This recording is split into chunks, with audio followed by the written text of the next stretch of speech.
खासदार संजय राऊतांनी लाडकी बहीण योजनेवरून सरकारवर टीका केली। लाडकी बहीण योजना बंद झालेली आहे, 1500 रुपयावरून 500 वर आली अशी टीका आता संजय राऊतांनी केली। लाडक्या बहिणींना खात्यातील पैसे दिले म्हणून काही मंत्री रडतायत अशा शब्दात संजय राऊतांनी मंत्री संजय शिरसाट यांना देखील टोला लगावलाय। लाडली बहन योजना लगभग बंद हो चुकी है। 1500 था, 500 आया। चुनाव के प्रचार में 2100 देने की बात की थी ना। अजित पवार बोलते हैं मैंने कहा, मैंने तो नहीं कहा था, मी नाही बोललो तो।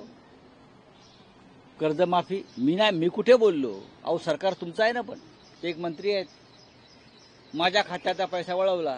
अहो लाडका बहिणींना दिला ना, तुम्हाला कशाला पैसा पाहिजे? लाडका बहिणींना तुम्ही पैसे दिलेत म्हणून तुम्ही रडताय। लोकशाही मराठी ऐका, पहा, जागरूक रहा।